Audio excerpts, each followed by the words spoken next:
សួស្តីអ្នកទាំងអស់គ្នា Let's Learn Khmer with me episode 3 ថ្ងៃនេះនាងខ្ញុំបានចូលរួមនៅកម្មវិធីមួយដែលគួរឲ្យចាប់អារម្មណ៍មែនទែននៅក្នុងទីក្រុងភ្នំពេញហើយបងមនុស្សវិញឡើងច្រើនខ្ញុំសប្បាយចិត្តដែលបានចូលរួមក៏ព្រោះថាកម្មវិធីសប្បុរសធម៌នេះគឺជួយទៅដល់ការស្រាវជ្រាវនៅជំងឺក្រពេញប្រូស្តាតរបស់បុរសក៏ដូចជាបញ្ហាផ្លូវចិត្តរបស់ពួកគាត់ផងដែរដែលកម្រនិង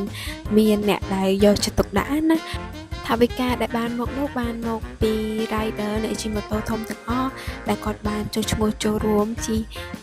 ដោយសុវត្ថិភាពហើយក៏ដូចជាគ្រប់ច្បាប់ចរាចរណ៍ទាំងអស់គ្នាសូមអរគុណដល់ពួកគាត់មែនតើហើយអ្នកចូលរួមនេះមានគ្រប់ជាតិសាសន៍តែម្ដងឃើញថាមានជនបរទេសមានខ្មែរហើយកម្មវិធីនេះផងដែរគេឧស្សាហ៍ធ្វើមួយឆ្នាំម្ដងជារៀងរាល់ឆ្នាំចន្លោះពីខែឧសភាទៅខែមិថុនានាងខ្ញុំគិតថាបងប្អូនដែលរស់នៅឬក៏ទើបតែមកលេងប្រទេសកម្ពុជាជាជនបរទេសហើយស្វែងរកនៅកម្មវិធីដែលអាចចូលរួមបានជាលក្ខណៈអន្តរជាតិ international បែបហ្នឹងណាគួរតែចូលរួមនៅកម្មវិធីមួយនេះពីព្រោះថាជាពិសេសចំពោះបងដែលជាអ្នកចូលចិត្តបង្កើតមិត្តភ័ក្តិថ្មីឬក៏ចូលចិត្តស្វែងរក explore ធ្វើអ្វីដែលថ្មីគឺដឹងតែចូលចិត្តហ្មងទេសភាពពេលព្រឹកបែបហ្នឹងគឺស្អាតមែនតើពេលថតទៅគឺឃើញពពកពណ៌សមេឃពណ៌ខៀវហើយដើមឈើពណ៌បៃតងដល់ពេលអញ្ចឹងទៅថតទៅគឺស្អាតហើយ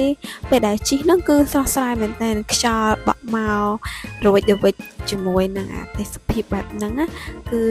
សម្រាប់នាងខ្ញុំគឺនាងខ្ញុំចូលចិត្តបែបថាមិនសូវក្តៅពេកហើយក៏មានខ្យល់តិចបើជិះតាមដងទន្លេនៅកោះនរានេះវិញគឺរឹតតែត្រជាក់ទៀតដោយសារតែជាទន្លេអញ្ចឹងទៅមានខ្យល់មានទឹកហើយគួបផ្សំជាមួយដើមឈើទៀតគឺនាងខ្ញុំចូលចិត្តមែនតើនាងខ្ញុំ enjoy the view ណាពេលឡើងលើស្ពាននេះនាងខ្ញុំរៀងភ័យដោយសារតែជិះរៀងលឿនដែរហើយកាន់ទូរស័ព្ទទៅខ្លាចវាជ្រុះដល់ពេលខ្យល់ខ្លាំងទៀតដល់ពេលអញ្ចឹងទៅរៀងភ័យខ្លាចថាជ្រុះទូរស័ព្ទបាត់